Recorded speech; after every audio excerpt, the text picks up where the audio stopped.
పిచ్చి తలకెక్కితే రోకలి తలకి చుట్టుకున్నాడట వెనకొకటికోవడం అని ఒక సామెత ఉంది. ప్రస్తుతం కెనడా ప్రధానమంత్రికి ఇదేం పిచ్చో అర్థం కాదు. మంచోడిని అనిపించుకోవడం, లేకపోతే తను ఒక సెక్యులర్ అనిపించుకోవడం కోసం చిత్ర విచిత్ర పనులు చేస్తుంటాడు. ఆ దేశంలో భారతదేశాన్ని నాశనం చేయాలని కుట్రలు పన్నేటటువంటి ఖలిస్తానీ తీవ్రవాదులకు మద్దతు ఇస్తాడు.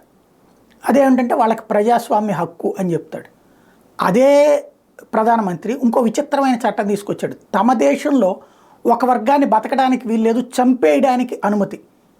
అది కాంట్రవర్షియల్ బిల్. ఏంటంటే మానసిక మతిస్థిమితం సక్రమంగా లేని వాళ్ళ ప్రాణాలు తీయడానికి ఉద్దేశించినటువంటి ఒక చట్టం. వాళ్ళ తల్లిదండ్రులు కోరుకుంటే వాళ్ళని చంపేయచ్చంట. ఇలాంటి ఒక చట్టాన్ని తీసుకొస్తే ఆ చట్టానికి ఏంటయ్యా అంటే మతిస్థిమితం సరిగ్గా లేదు, వాళ్ళని చంపేయచ్చు అని చెప్పి తల్లిదండ్రులు రాసిస్తే కనుక డాక్టర్ల పర్యవేక్షణలో మందు ఇచ్చి చంపేస్తారనమాట, ఇంజక్షన్ ఇచ్చేసి.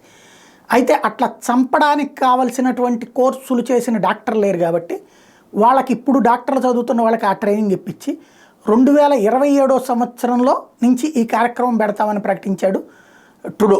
దీన్ని బట్టి అసలు అది ఎలాంటి దేశం అనేది ఆలోచించాల్సిన సందర్భం.